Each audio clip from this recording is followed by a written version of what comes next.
Good evening, everyone. So my name is Deputy Chief Philip LeBlanc, the Londonderry Fire Department. I have been here with the Londonderry Fire Department for about 19 years. I have helping me Battalion Chief Bruce Hallowell, but he is on duty, so if he leaves, it's because he's going to be responding to a call or some other situation, but he's going to be helping me. I just got to the strict rules about passing this course and having to be in attendance for all of it, so I'm going to do my best so that you get full credit for today's lesson. We're only going to view and tour Central Station. In past years, we have gone to the two outstations, but just the travel time and getting people there, it's a lot. So we'll talk about where they are and the apparatus and people that are housed there. And by all means, if you ever want to visit here again or either of those places, we're open 24/7, 365. The no vacancy sign never goes up. If somebody's there, knock on the door, they will show you around. If they don't show you around, tell me. I will get on them for not showing you around because they should be.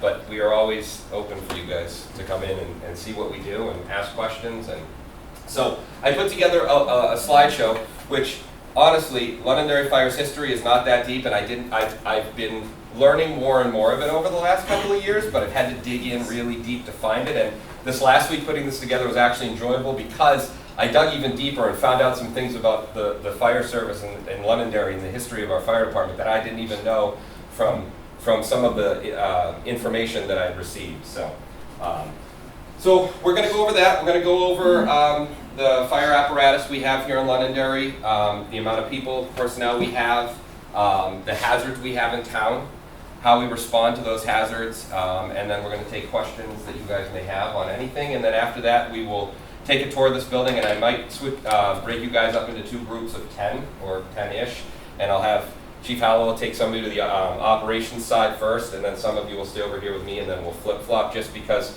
it gets kind of tight with everyone trying to go into dispatch or going upstairs to the kitchen where the guys are.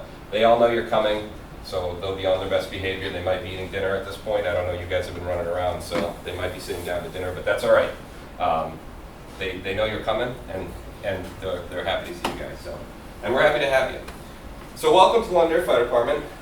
I'll let you guys read. This is our vision and our mission statement, and that patch at the bottom was the original patch developed for the Londonderry Fire Department when the fire department began back in 1952.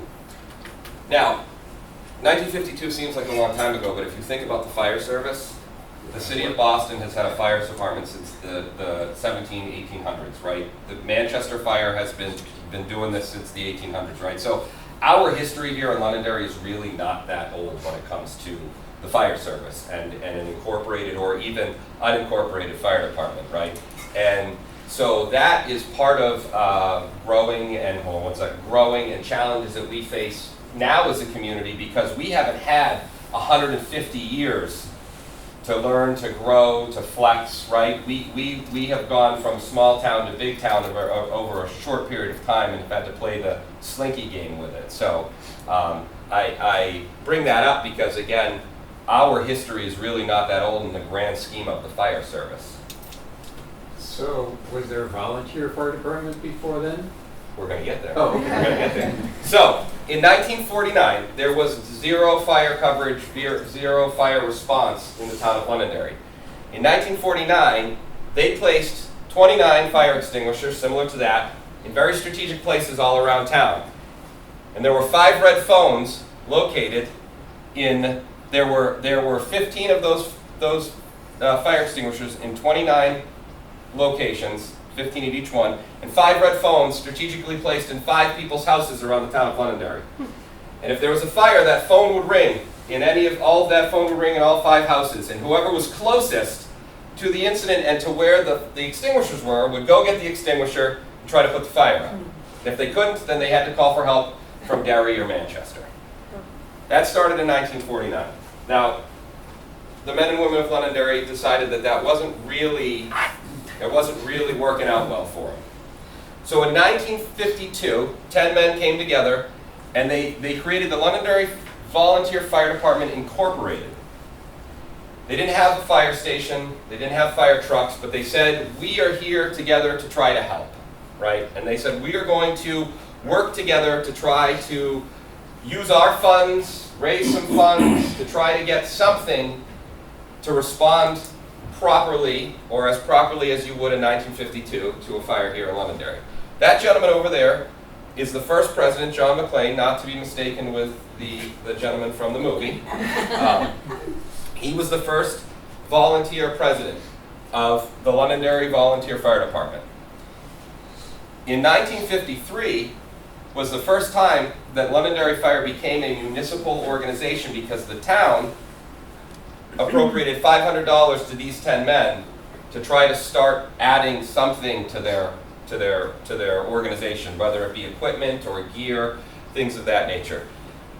They realized that they needed a fire station, they needed a place to work out of, and so in 1953 they raised $15,000 to build what was Station 1 up in North Londonderry, that used to sit right next to the Senior Center on Old Mammoth Road, or Mammoth Road, and the corner of and Foxglove. It's since been taken down, but if you've lived in town long enough, you probably remember it sitting there next to the Senior Center. In 1955, Londonderry received its first fire warden designation from the state of New Hampshire. So it was the first time that the town was really recognized as a fire department from the state level. And at that time, they designated Londonderry the call sign KCE3 with those 3 numbers behind it. And those 3 numbers went to radios that were housed in 3 gentlemen's houses, and those 3 gentlemen's wives also had access to the radios, because back then, just like now, every one of those guys needed somebody there to help them to get out the door. And so if you see in our chief's conference room, we have the original documents from 1955, and it has listed the gentlemen and then their wives next to it from the state, because those wives also held responsibility with those radio call signs. So again, where we came from, they realized that North Londonderry is really far away from South Londonderry, and that with what little equipment and no vehicles at the time that they had, getting up there, down there, to try to put out a fire takes a long time. So they said, we need another station. So in 1958, they ended up building this station at the corner of 102 and 128. It currently still sits there as a seal coating building. It sits directly across the street from Rite Aid, right next to, if you're looking at it, to the right of the coach stop. So that was the fire station. When we moved out of that building in 2006, the seal coating company came in and bought it. They renovated it a little bit, and now they do seal coating out of it. But that building was the original building back in 1958. So now Londonderry in 1958 has 2 fire stations, one in North Londonderry and one in South Londonderry. In 1959, they purchased the first engine, an International fire engine. Similar to that, but I don't have a picture of the first fire engine, so I found this picture to try to show. And the day it was delivered, there was a large fire in Derry. The gentleman who delivered it rode with the guys on the engine to Derry to show them how to use this fire engine at a fire. So it went to work right away. By 1960, there were 60 members that made up the Londonderry Volunteer Fire Department. Now, to put that into context, we have 61 paid firefighters today. But they had 60 members, which was for this town in 1960, and I don't know if there's anyone, I don't know anyone that was around in Londonderry in 1960. Do you, Mark? I'm not that old. No, I wasn't saying you, I was saying if you know anyone. So, for instance, Chief Johnson, our division chief of fire prevention, I think they moved to town in the early 70s. But Londonderry was still extremely rural, but there was a huge community around keeping the town safe. So there were 60 members. In 1976, Londonderry became a town department. The town took over the financing of the fire department from the volunteer department. The volunteer department turned over all its assets to the town, and the town took over running the fire department at that point. And that's when it became a paid department, if you will. In 1978, Central Station, which is the old station that used to sit here, was built. At the time, there was no living quarters in it. Again, it was more people were still responding from home. They weren't living at the firehouse at that point in time. Our station's 4 middle bays are those 4 bays that you see right there when they renovated this station. And when we go outside, you'll see this wall over here that's the old brick, and it's got some old things hanging on it. That was the outside wall of the fire station, of this fire station. And then in 1988, Londonderry was when Local 3160, our firefighters union, was created. So that's a brief history lesson of the Londonderry Fire Department. Like I said, I didn't know anything about the red foams or the extinguishers until I dug into this. And if any of you know Al Sybeck, I called Al and I said, Al, I need a little history from you. Because Al was on the department in 1976 and had family prior to that and knew a lot of the gentlemen prior to that. And so Al said, well, I'll do you one better. I got a book. I'll bring the book in and I'll photocopy some pages for it. And I said, that would be great. I would love to see the book, because if you have this history, we need to know more of it, right? So here's an overview. The next few slides, we're going to go through each station. I'm going to tell you guys what apparatus we have at the stations and what they respond to. So Central Station, the building we're in now, so that's the original, 1976 to 2021, and then that's the one we're currently in now. Right now, Central Station houses the battalion chief or the commanding officer for the day. It houses 2 ambulances. Our first due ambulance comes out of this station, so the first medical call, if we're not on any calls, the first medical call, the ambulance comes out of this building, and if the call meets a certain level of severity, the paramedic car goes with it, and there's a paramedic in that vehicle.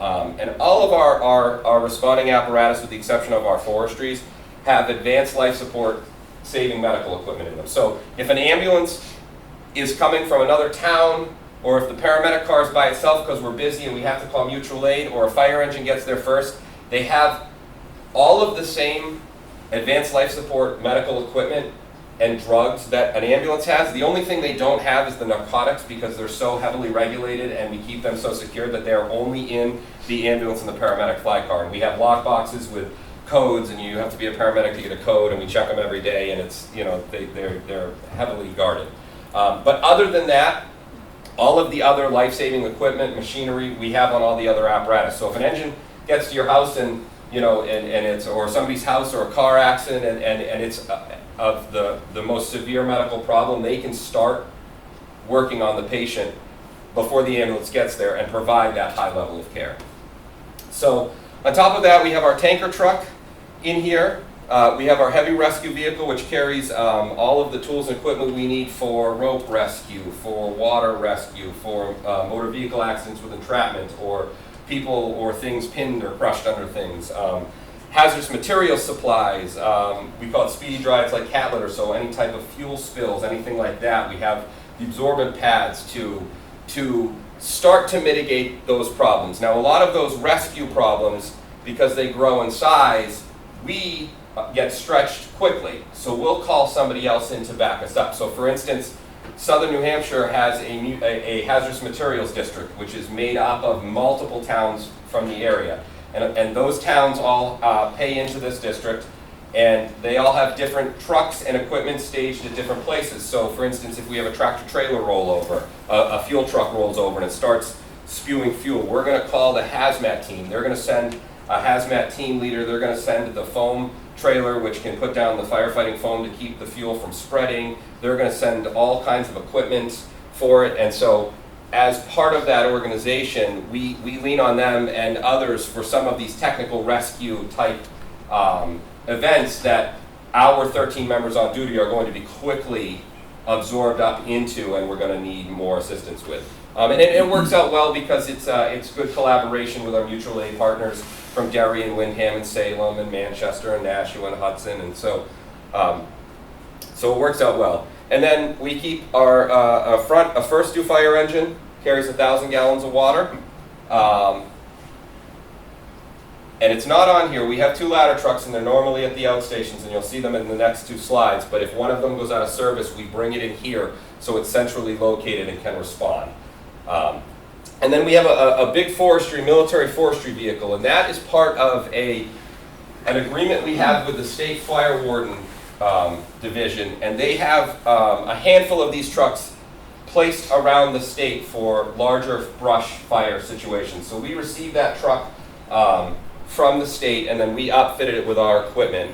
And our agreement is that if other towns need that for larger brush, or if we need it, obviously, it will go. And the state has placed those in different fire departments around the state as a fire prevention method for brush and things of that nature. And as you know, right now we're in a severe drought, even with the rain today, which is not even touching the severe drought.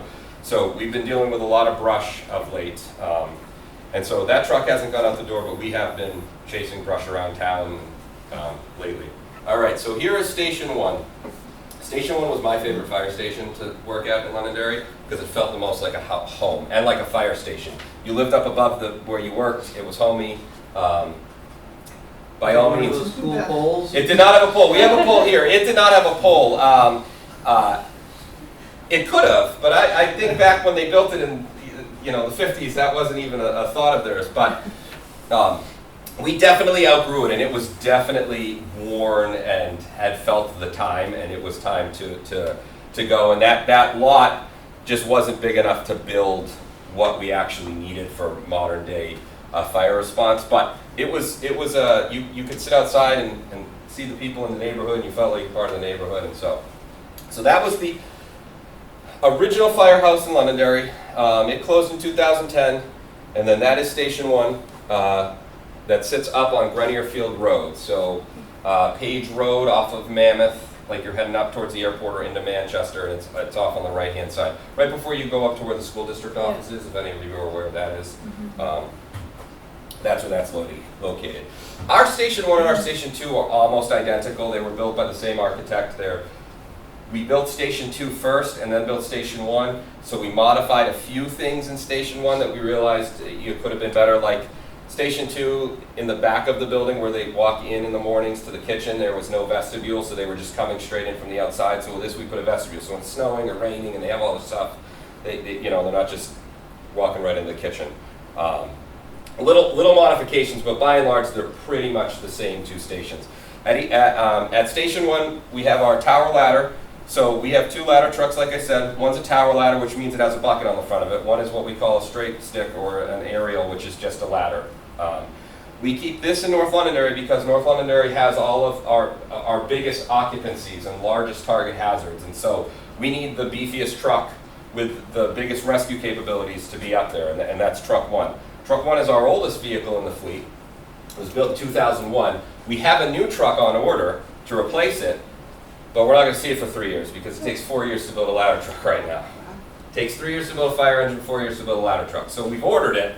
We should see it by 2028. 2028, which will put this guy, almost 30 years old. And to the point where they don't even make parts and pieces for this. So luckily we have a great diesel mechanic that works for Londonderry Fire as a firefighter, and he does a great job of fixing it the way he can fix it, but any of the technical parts and pieces that go to it are very hard to find because they're just not manufacturing them anymore.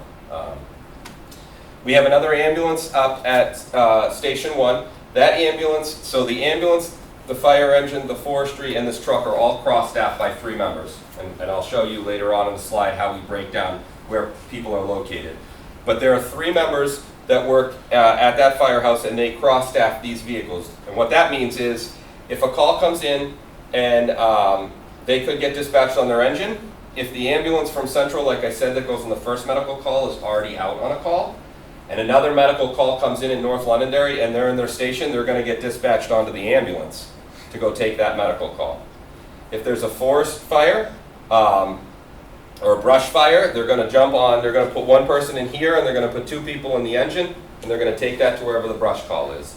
And then of course, if it's a large commercial occupancy or it's a multi-family occupancy in town, depending on where it is in town, they could get dispatched on the ladder truck. So those 3 place their gear in the middle of the bay floor, and they kind of play a Frogger game depending on what they get dispatched on for the day. So it adds a little bit of complexity to the men and women of the Londonderry Fire Department because they have to know how to do a lot of different things, right?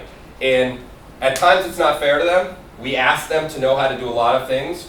They are great at a lot of things, but it's too complex for them to be perfect at anything, but they do a great job of learning all of these different parts and pieces to their job. We would love it if we could have a dedicated ladder truck company that could hone that craft really, really well, but unfortunately with the staffing we have and just the way our town is made up right now, we don't have that. So I was just wondering, how many people respond on the ambulance normally? Is it 2, is it 3, or? So, the first 2 ambulance out of headquarters has 2 people on it. Typically it has 2 EMTs or an AEMT and EMT or 2 AEMTs, and then we have the paramedic fly car that will go with it with a paramedic. So 2 on the first, but if the second ambulance comes out of here, Station 1, or Station 2, or headquarters as the backup ambulance, it will have 3 people on it. This building is a green building, LEED certified green building. So this is silly, but it has a compact parking space for a compact car. It has solar panels on it. It was built with green products, so like the flooring is a living material and things of that nature. So I knew it had grant funding attached to it. Yes? Are we gonna at some point discuss the funding and the staffing and all that fun stuff? So that We can talk about funding and staffing. Well, we're going to talk about staffing, but we can talk about funding too, if you want. No, I'll leave it then for the end. Maybe Yeah, that's at fine. the end. There'll be time for questions, so by all means we can. So here's Station 2. Again, this is the old station, and what they had to do was when the modern size fire engine came in and it didn't fit in the original station, they had to bump this up and go back. So you can't see it, but it sticks out the back to fit a modern fire truck. This station you came in this door right here. It was probably the length of this room, and it went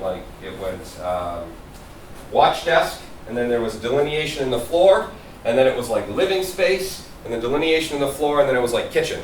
It was just one long space, and then there was a boiler room that they added a shower to. They had to build a platform up to put a shower on it so they could put a drain down to the floor because it didn't have a bathroom in it. So they had a platform that had a shower and a toilet on it in the boiler room, and then there was a bedroom of the three members slept in it. It was tight, and it was definitely tight. So I apologize. That should say 2006. 2006. This building was built. Dan, I definitely don't know the funding situation behind that because I got hired in 2006, so it was being built when I was hired. That sits at 2 Young Road, directly across the street from Estes Lumberyard and Mark Lawrence Photography, right there on 102.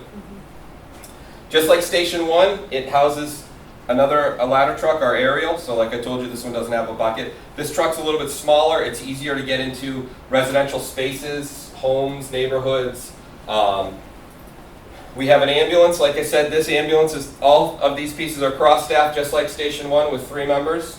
So that ambulance, at any time they could be dispatched on that ambulance. We have another forestry truck just like the one we have up there, and then we have another engine. And we try to build our trucks to be very, very similar. Obviously in time things change a little bit, but we try to keep things as similar as possible so that when it comes in, it's not a whole new learning experience. Nor, if you normally work at the south end of town and take overtime in the north end of town, and you're on a different fire engine than you're normally on, you're not trying to search out where equipment is. So we try to keep them, they're a little different, but the compartment space and the design and the layout is all very similar.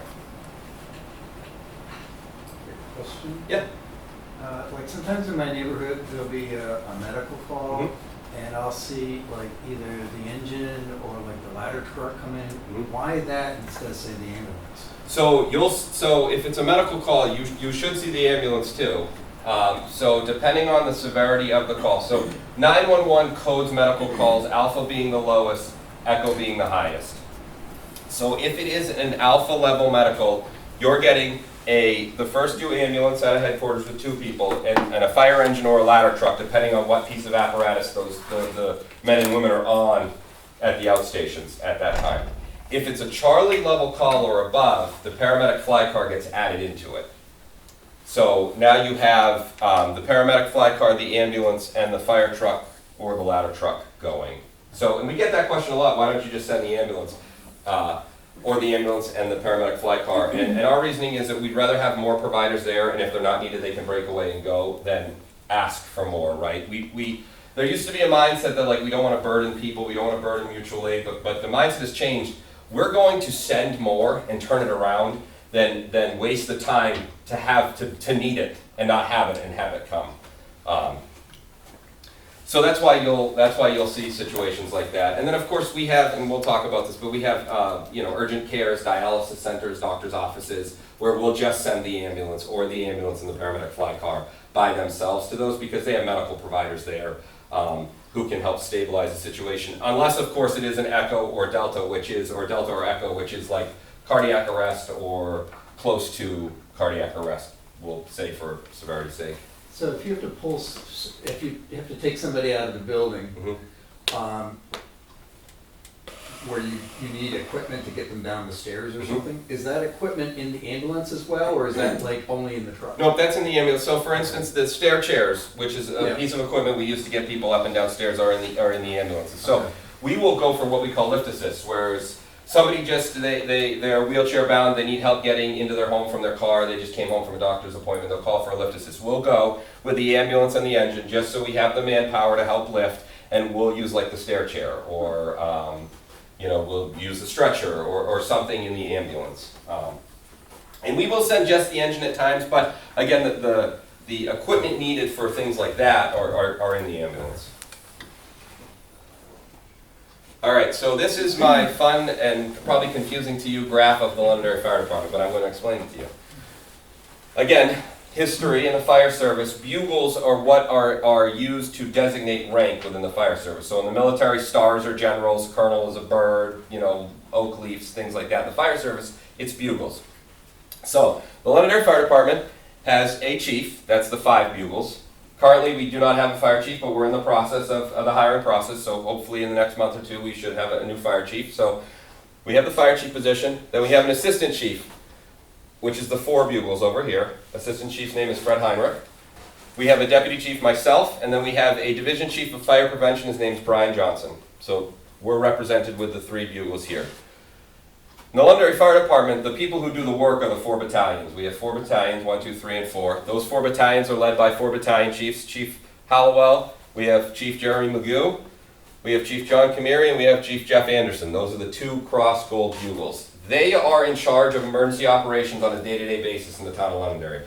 If there is a large-scale emergency, he's the one running it. It's not me, it's him. I'm going to go help him, but he's the subject matter expert in running emergencies, and Bruce truly is the subject matter expert. He worked the airport drill today and did a phenomenal job on our piece of the airport drill. But they run a battalion of 13, themselves being one of the 13. Each battalion has 3 lieutenants. Each station has a lieutenant. That officer is in charge of that station, and the men and women within that station. Sometimes it gets confusing because Chief Howell works out of Central, but this isn't his station. He's in charge of all 3 stations. The lieutenant is in charge of the station. It's their firehouse. The men and women that work in there are under their control. So the two outstations have 3 members, and I had to, it's not laid out the way it would be laid out on a sheet because I was running on my spreadsheet here, but the outstations have a lieutenant and 2 firefighters, or a firefighter, paramedic, and a firefighter, but they're both, all of our members are cross-staffed in medicine and firefighting, so you won't have just an EMS person, and you won't have just a firefighter. They do both. Everyone here does both and can do both. So Station 1 and Station 2 will have a lieutenant and 2 firefighters. Central Station has a lieutenant, and it has 5 firefighters underneath them. And so each battalion is made up that way. And in the bottom I have my little microphones because there's not really a great insignia for our dispatchers, so I like to use the classic microphone. We have 5 dispatchers that work in our dispatch center, and they dispatch for 3 communities, and we'll talk about that in a minute. So this is the breakdown of Londonderry Fire Department. Fire Chief, Assistant Chief, Deputy Chief, Division Chief of Fire Prevention, our 4 battalion chiefs, our 12 lieutenants. 9 of our lieutenants are paramedics. So if you get a fire engine at your house, there's a strong possibility 1 member on it is a paramedic, be it a lieutenant or a firefighter. And then the other 3 lieutenants are either AEMTs or EMTs. 2 of them are AEMTs, 1 of them is an EMT. So you have an advanced EMT, which is the level between a paramedic and an EMT. They by state protocol, can do more EMS skills than an EMT can, but not as much as a paramedic. And then we have 36 firefighters. We have 11 paramedics. We currently have 2 in paramedic school right now. And then there's 24 AEMTs or EMTs that make up the rest of the organization. And then we have 5 telecommunications operators, and 3 of them are actually EMTs. 3 of them? I think 3 of them. 3 of our telecommunications operators are also EMTs. So our telecommunications, this is the lifeblood, the heart, if you will, of the fire department. Because this is where it all starts when there's an emergency. We have 5 full-time telecommunications operators. Londonderry dispatches for not only Londonderry, but Pelham and Hampstead also. Why is that? We have dispatch contracts with them, so Pelham and Hampstead Pelham was dispatched by their PD, correct, Bruce? Mhm. And Hampstead was dispatched by Rockingham County Dispatch, which is out by the jail in Brentwood, and they dispatch police and fire. And they weren't happy with their dispatch services, so they came to us and asked if we would consider dispatching for them. And so when we took these contracts on 5 and 6 years ago now, the town manager and the fire chief at the time negotiated the contracts with the towns and the AG to bring us on as their dispatching provider. So we dispatch for those two communities also. In 2024, our 5 TCOs dispatched 1,591 calls to Pelham, 4,724 to Londonderry, and 1,251. So in the year, they dispatched 7,500 calls for all 3 communities. Monday through Friday, when we have all 5, we're currently hiring our 5th dispatcher right now. We had a dispatcher retire.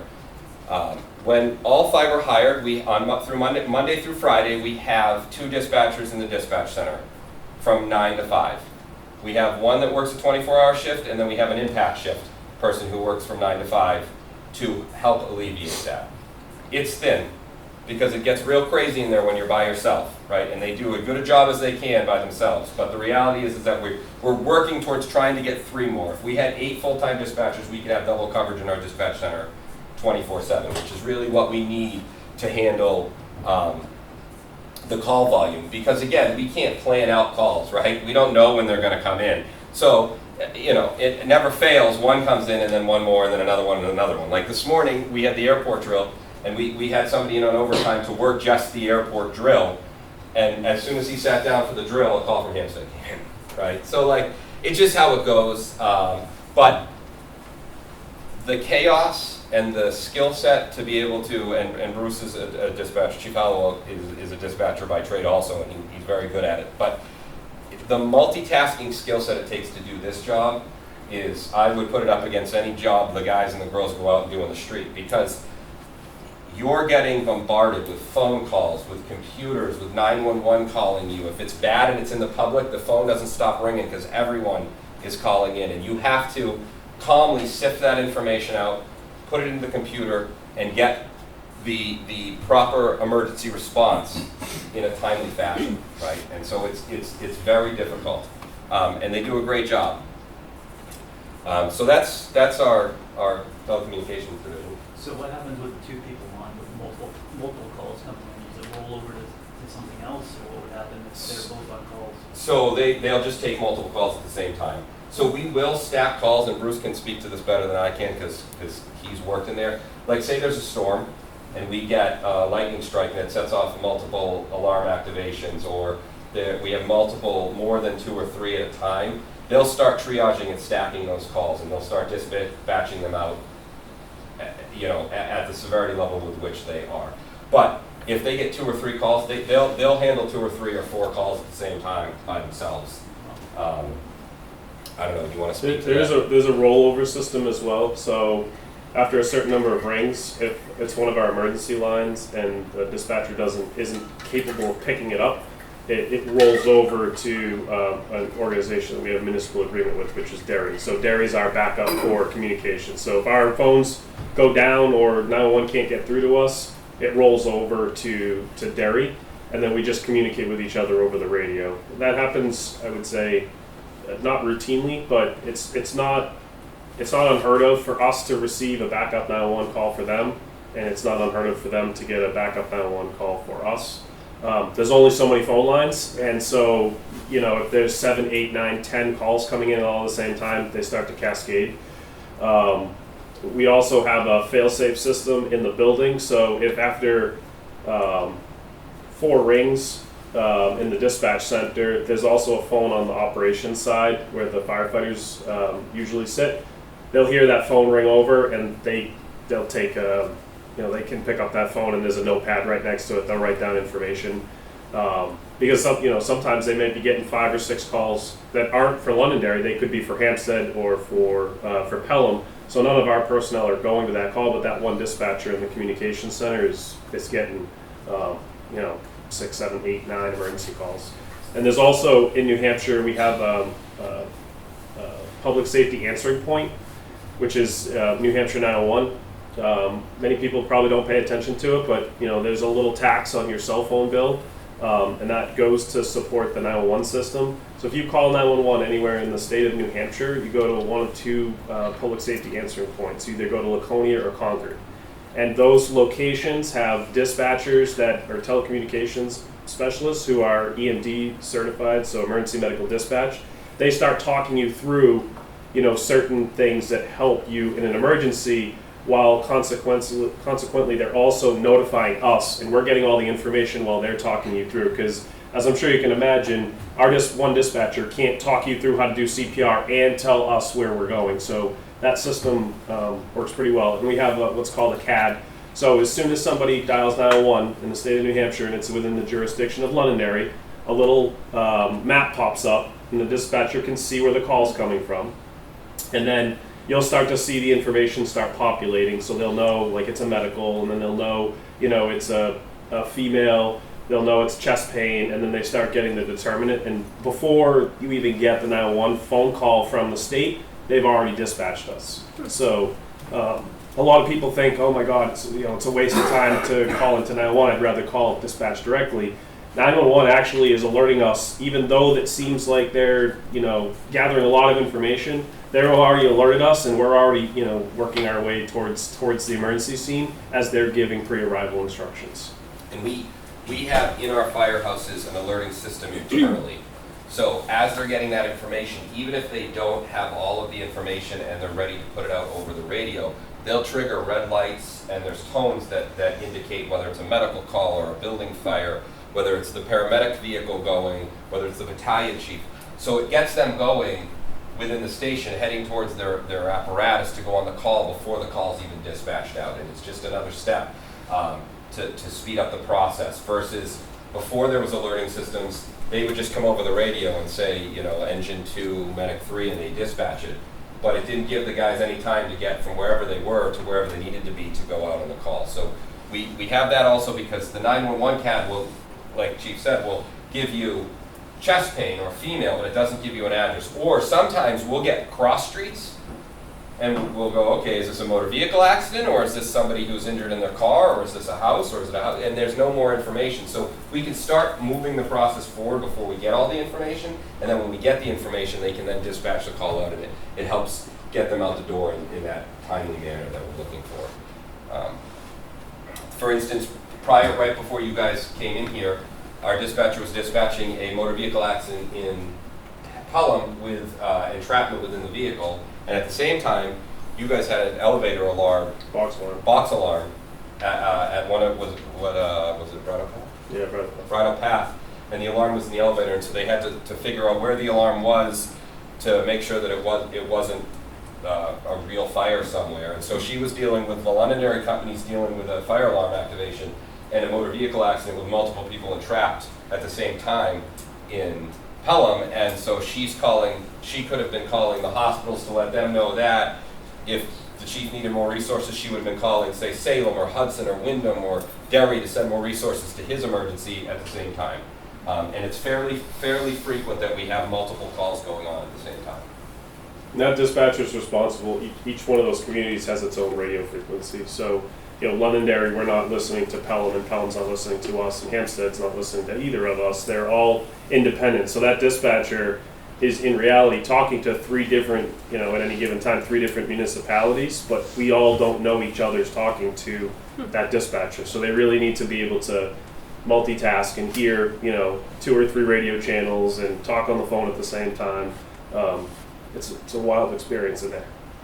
So I bring this up because we're unique in Londonderry, and the Londonderry Fire Department's unique really in New Hampshire on what we are asked to do, right? And so I bring up the hazards that we have in town, and there's a lot of them, and you probably know all of them, right? But it probably doesn't equate into the everyday mind as to how it affects what we have to do here. And like I told you earlier, we cross-staff things, and everybody has to be good at a lot of different things. Fire department is a loose term because we don't put out a lot of fire, but we do deal with a lot of different emergencies. So for instance, we have 14 miles of superhighway, I call it, in Londonderry, right? that causes all kinds of havoc for us. We're out there for motor vehicle accidents, brush fires, you name it, right? We're responsible for all of that.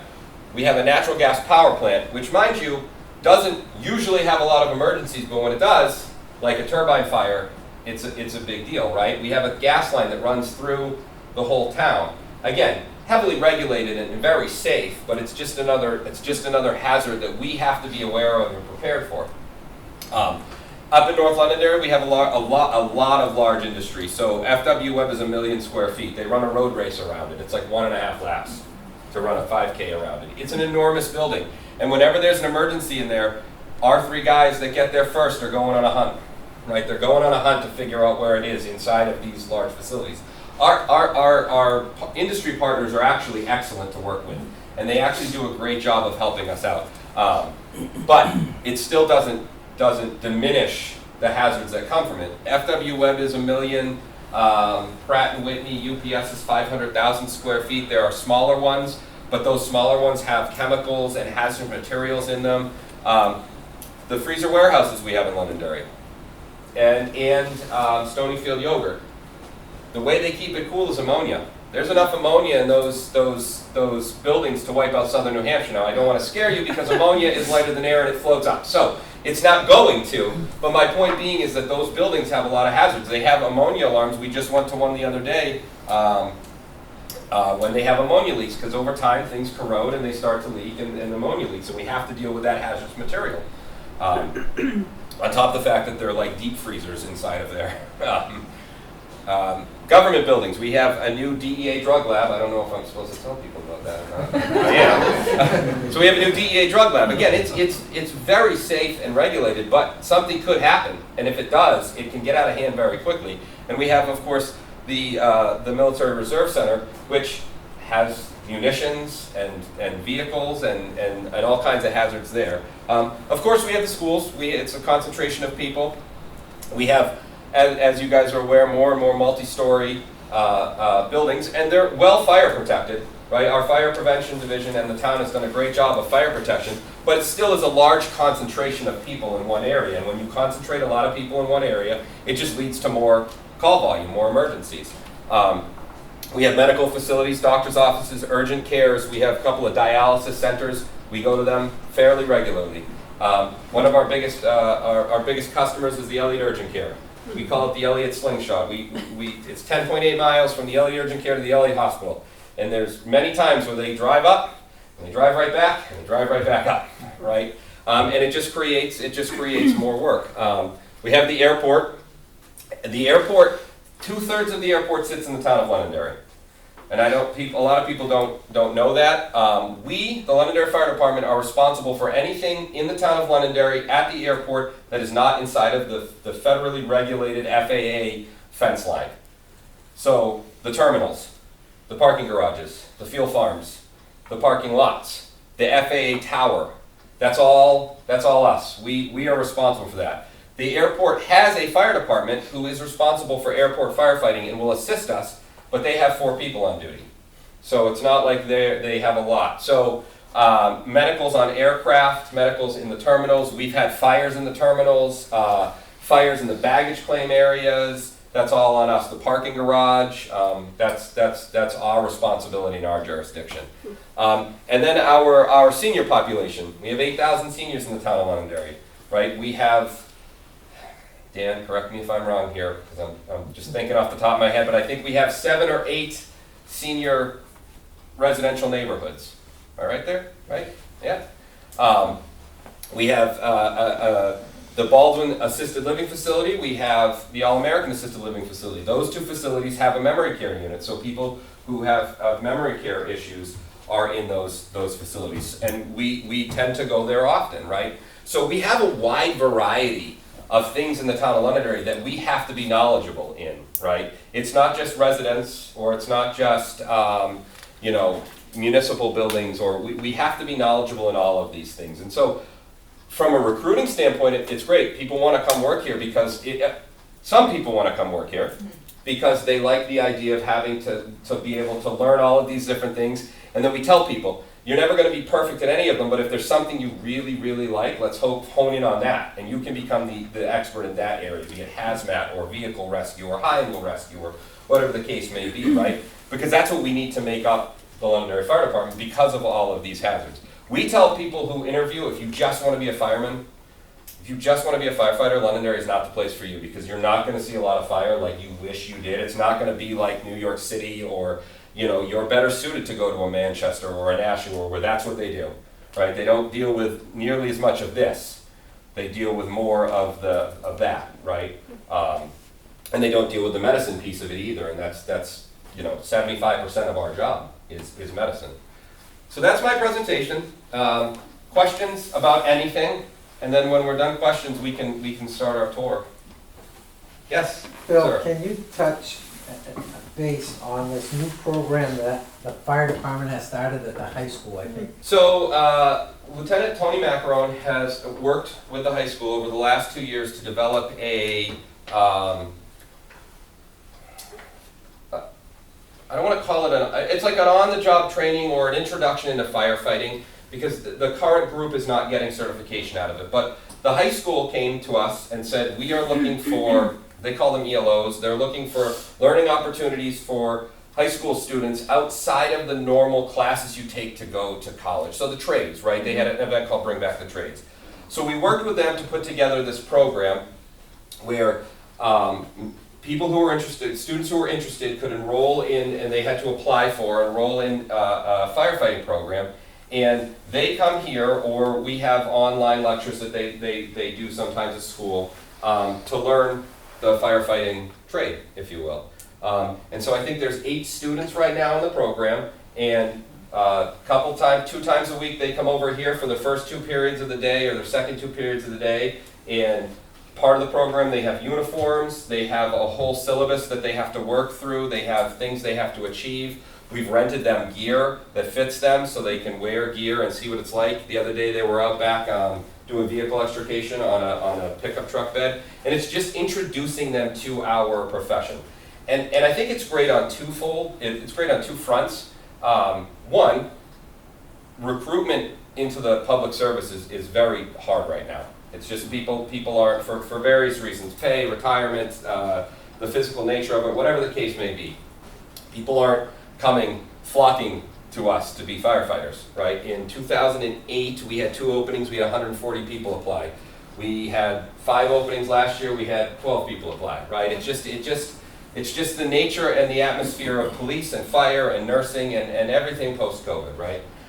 So it's great because it's introducing high school students to the fire service and seeing if it's something they might be interested in, or the EMS service. And I said this to Katie Sullivan the other day. I said, the thing we have to remember is that even if this doesn't introduce these students or doesn't send these students down the path of being a firefighter, it might open their eyes to something within another industry that we touch on, hazardous materials, chemistry, nursing, medicine, right? So it's opening students' eyes to not only our profession, but other professions that they might otherwise not know about just from going to the high school, right, for their normal classes. So we're 2 months into it. So far it's worked out great. The kids have been awesome. They're excited to come every day. One day they were out doing like firefighter workouts. They were like hitting tires with sledgehammers, and they were loving it. I'm like, I'm glad you guys are loving this. They're out there, they're loving it, So, and they were honestly, these 8 students were up front. They said none of us really want to be a firefighter. We're just interested in learning about it, right? And that's okay, right? That's fine with us, right? And so, but we are working with and have talked with the schools on if there are students that are interested in becoming a firefighter, doing the program for juniors and seniors in a way where they can get their Fire 1 certification, right? Or at least get the education for it, and then when they turn 18 they can test, because you can't take the Firefighter 1 certification or the EMT certification until you're 18. But we can prep them for that. We've talked about running an EMT program, but there's a lot more details in that, because there's a lot more licensing that goes into who can teach that and how that's taught. But we're looking at that as an option for students who are seniors to take their EMT course, and then when they turn 18 they can test for their National Registry and Emergency Medicine card, and they can go work as an EMT for a private ambulance company or start working towards the fire service or work in a hospital in an emergency room. There's a lot of different options for that. So so far it's worked out great, and we're just going to keep going with it and see how it goes and move with it. Okay, just a quick statement. Alert currently has like 2 $1,000 scholarships for high school Yes. seniors that are majoring in like firefighting or other.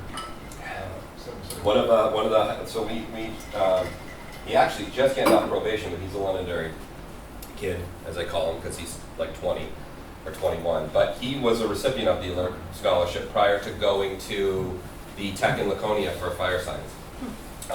We actually have a fair amount of Londonderry residents that either moved out of town or that still live in town that we hire, and we by no means are like we just want Londonderry residents, but it's nice when we have a group of Londonderry residents come to us and apply for jobs that want to do this and they want to stay here, because the starting pay is not great, right, and the benefits aren't what they were, but there's a lot of people who just don't want to do this type of work anymore. And so I say the people who come to us, who they really want to do this, right? They're not just here because they think it might be fun. They want to do it, because otherwise they could go make more money doing something else and have spent less time training for it, right?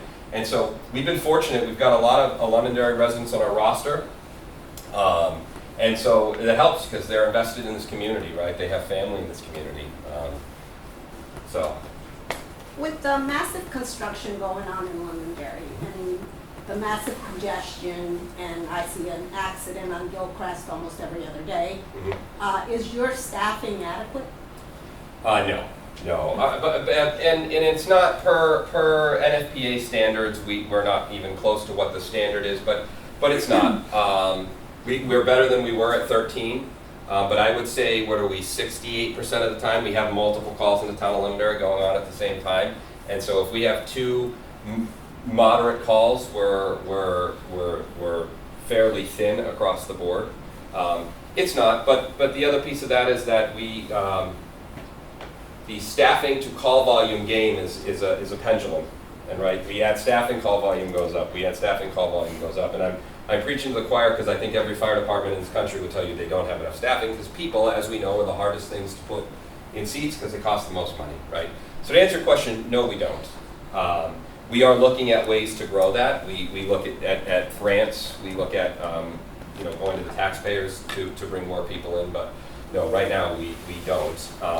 But by adding the paramedic fly car, it adds an element to our staff that allows us to try to handle some of that better, because we have the ability to send people certain ways, or to send somebody from Londonderry on a call before Derry comes in, if they're coming in mutual aid or Wyndham. So we call it a force multiplier, but it allows us to send one person with medical experience to start triaging situations when we do get thin from situations like that. So we've had to be creative on our staffing and how we utilize that staffing to try to maximize it as much as we can. And in reality, right, you don't want to build your staffing based upon what your emergency calls are. You really want to build your staffing based upon what your risk is, right? Because that's really what we are. We're risk mitigation, right? And so when you look at what your staffing should be, in reality, you should take what is your biggest target hazard, what is your biggest opportunity for an issue.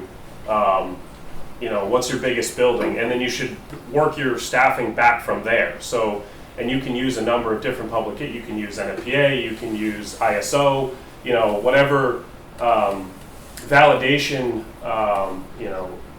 system you want to use, but that's how you build what your risk mitigation looks like, right? Hospitals don't look at, how many nurses do we need and beds, nurses do we need by how many patients we expect. They build their staffing based upon how many beds they have to staff, right? The same goes with your fire department. Your fire department's staffing should be based upon what your community risk is, right? And so Londonderry is not a bedroom community anymore. Londonderry is a, pretty suburban industrial community. We have massive infrastructure at around the airport. We have the airport itself.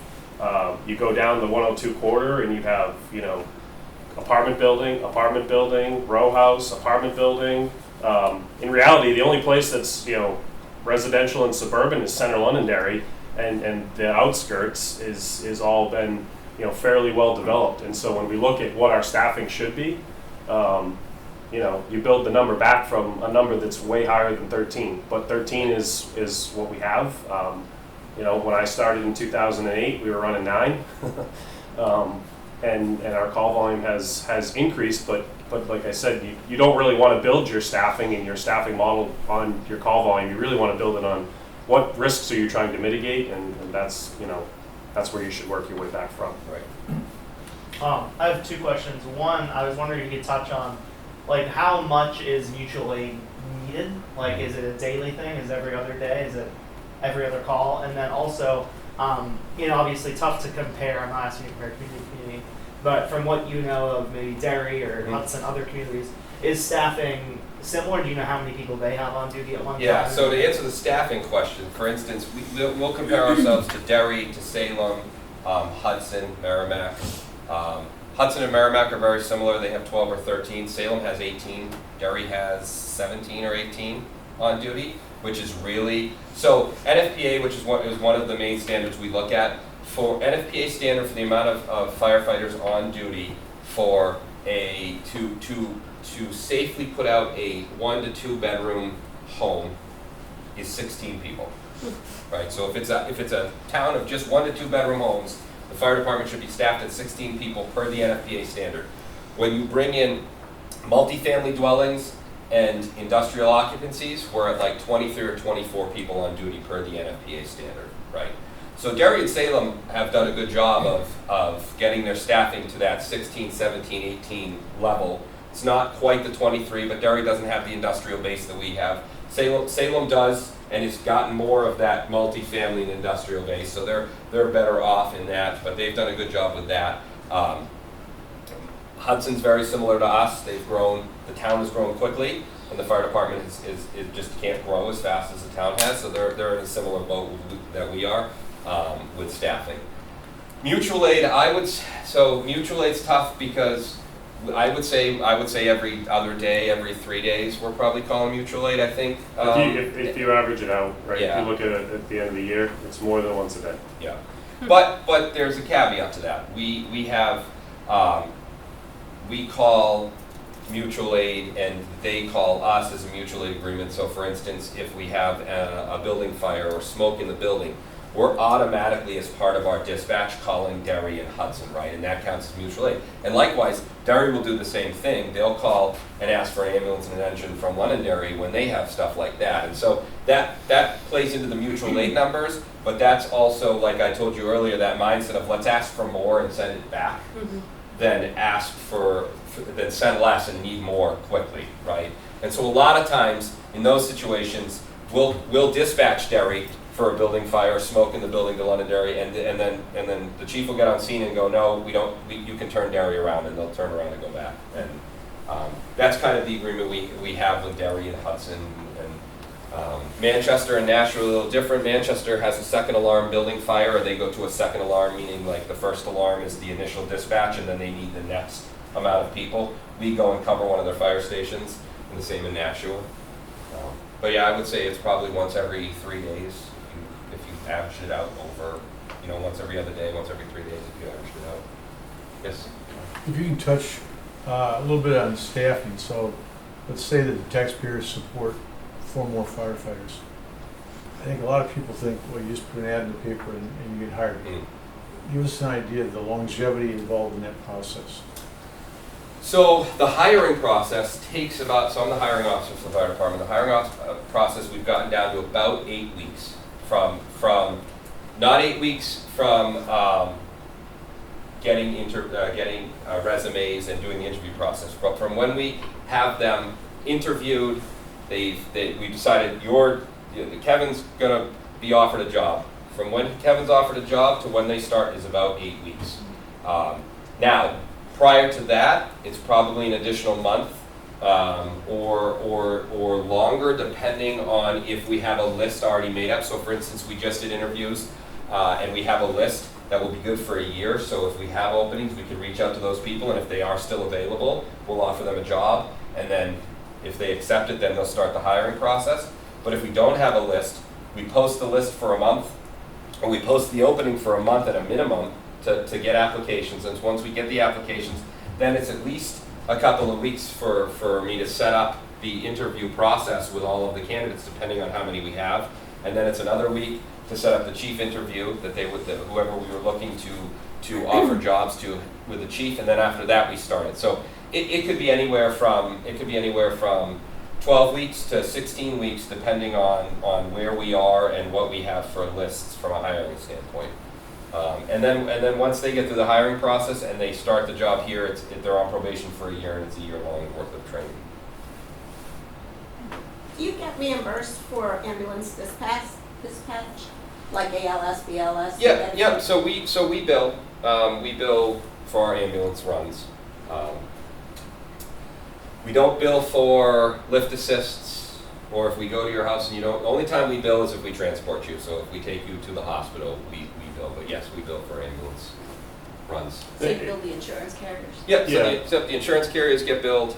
We have a billing company called Coastal Billing. They're a third party that does the billing. They work with our finance department. So our paramedics, our firefighters, they get demographic information from the hospital to include insurance information. Excuse me. If they can't, the billing company will then try to get that information from them, and then that's how they bill it out. And it's really designed to recuperate the operating costs of the ambulance transport, right? Everybody always, one of the questions we get is, well, I pay taxes, so why am I getting billed by the ambulance? Well, your taxes pay for the ambulance to be on standby. But it's the usage model that actually helps us to maintain the equipment, keep the Band-Aids and all the, fancy stuff that we have in the apparatus and the ambulances. That's really what those funds are designed for. And then, in New Hampshire, you can decide how and how much you want to bill, right? And so there are places that ambulance services that are for profit, right? And they charge a lot of money for an ambulance ride, whereas Londonderry, we charge what I would consider to be a very modest amount just to recuperate the operation. And our mindset, and I think that this is town leadership's mindset. We're not in this to make money, right?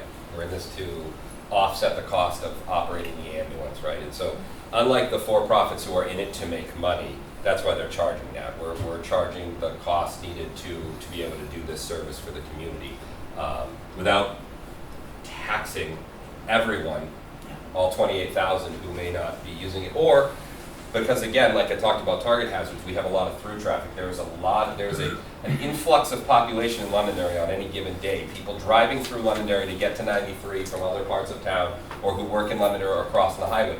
So I would say on any given day, maybe a third of those ambulance bills are going to people who don't even live in Londonderry, who are utilizing the taxpayer's service, but don't live in our community, right? And so that's where the billing comes into play to help offset some of that. I'm not used to, I've only lived in New Hampshire for about 6 years, so I'm used to having like fire hydrants everywhere in Mass. Yes. So what happens if there's a fire and everyone is on well?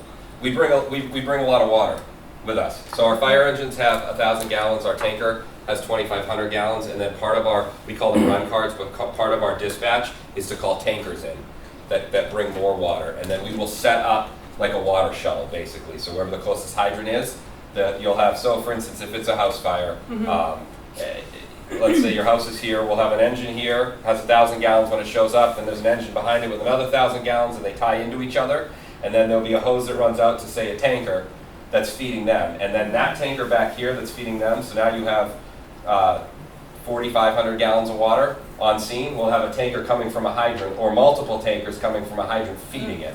And our goal is to keep the tanks in all three of those trucks full while firefighting operations are going on. So that's how we deal with not having a hydrant like every 1,000 feet. Okay. Now, our water infrastructure is getting vastly better very quickly here in Londonderry, which is great. Thank you, Ron. And as you see, if you drive up High Range, they're laying new water lines. When I started in 2006, we were like 35% hydrated, and most of that was in North Londonderry in the industrial part of town or on the main roads. It has grown since then, and it is going to continue to grow, which is great. But that's how rural communities, not just Londonderry, but rural communities deal with firefighting is they just have to bring water to the scene. Sure. We have tanks. It's also part of what the dispatcher does, so if we receive a call or report a building fire, smoke in the building, or any type of incident that could be extrapolated to a fire, when the dispatcher puts that address into our computer dispatch system, and they select the call type of fire, the computer automatically adds in additional resources to bring water, right? And so if you listen to, the scanner world, or you listen to, what happens versus, a hydranted area versus a non-hydranted area, the amount of apparatus that you hear going to a non-hydranted area is going to be vastly different because we're putting more tankers on the road. But in reality, it doesn't take from our perspective, it doesn't take a whole lot of water to put out a fire, right? What really is important is how you apply that water and how you get your firefighters into the building and apply the water. Because you can spray all the water you want, but if it's not being if it's not being put directly into or onto the fire, then that water is mostly, useless. So a lot of the times you'll see really big fires, we don't really put water through the building until the whole roof is opened up or all the windows are opened up, because at that point you're just putting water on a building that's designed to sheet water off, right? So the most effective means to fighting a fire is to put hoses and firefighters inside of the building. And we can put all the water on the road that we want, but if we don't have the firefighters to get those hoses into the place where we need the water, fires get bigger, right? And our goal is, in reality, to keep small fires small, right? That's our goal, and it's certainly what you all want us to do, Right. Is to keep small fires small, right? And so everybody says, oh, it was a small fire, no big deal. Well, that means we did our job, right? We want to keep small fires small, because the longer we go without putting that fire in check, the bigger it gets. Fire doubles in size every 60 seconds. So, for the 4, 5, 6, 7, 8 minutes that it takes to get there, that fire just gets bigger and bigger and bigger and bigger. And while fire is, a smaller component of what we do, it's still a massive risk to not only us and to the community. And fires are on the rise. If people have been paying attention, you look at, lithium-ion cell batteries and all sorts of these electronics and electric cars and all these types of things. Those fires, they throw out the normal means of firefighting because of the amount of energy that's contained within, that small battery box. That's a lot of energy that's being, released. So all the more important for us to get more people on the fire quicker. And people's the key, right? So we call it a parade. We say, there's a house fire and the street looks like a parade because there's 17 fire trucks lined up. And let's say 12 of those trucks aren't doing anything because we don't need the truck, we need the people, right? So we're calling for the people, not necessarily the apparatus. And to Bruce's point, the car wash over on by Hannaford, I'm sure everybody's seen the roof has gone off of that. There were 2 hydrants right there, so we didn't need a lot of trucks for water. We had as much water as we could use. The fire got to the point where it was through the roof, and so it was now needing the water to go down on it to put it out because it had gotten so big. That building's not a good example because it's a concrete tube with wood around it, so it's not like you could go into it and spray water out because you would inside of the car wash tube. But if it was a house and we got into it and we could get it out before it goes through the roof, we've contained it within that space. The biggest thing that I instill in my firefighters as a shift commander, right, is about 35, 40 years ago, you had about 20 minutes or so to get out of your house in the event that there was a fire. All the materials within your residence, within your home, were natural. They were woods, they were cloths, they were, today's houses, look around your house. It's plastic, it's all sorts of petroleum-based products. It's you look and you read all the makeup of anything that's in your house. There's nothing natural about it. And you apply fire to that, it becomes a very fast moving with very toxic gas, and it's really not the fire that you got to worry about, it's the smoke. Yeah. It's the thick, black, disgusting smoke that literally sticks to our masks. And so if you're in there and you're breathing that in, our window of opportunity is what we call survivable space gets smaller and smaller and smaller for every minute that goes by. So in reality, what we do, what we train for is our fastest priority when we get on the scene is life safety, and making sure that a building is clear, right? It's fairly simple to say, okay, single family home, mom, dad, 2 kids, dog, everybody's out. Okay, great. But that's not every house in Londonderry, right? And that's not every building in Londonderry. And so, the building is not clear of life until we say it's clear of life. And what that means is we put firefighters inside the building. We go through the rooms methodically using thermal imaging cameras and search techniques to make sure that we've got everybody out of the house and that we don't leave any victims inside. And consequently, what they're also doing is they're looking to and trying to find the fire. Because a lot of times fire doesn't show us where it is, right? You think of 2, 3, 4,000 square foot homes that have a fire in them. That smoke is black, it's thick, and it's oftentimes very difficult to actually find where you may know what floor it's on, but it's very hard to find where the actual seat of the fire, right? And so that's why it's so important to get the manpower on the scene, the hose lines. That's why the whole system that we design is around getting there as fast as possible with as much manpower as we can to try to keep the incident as small as we possibly can. At the end of the day, you can't rebuild a human being, but you can rebuild a house, right? Mm-hmm. And so that's our number one goal, right?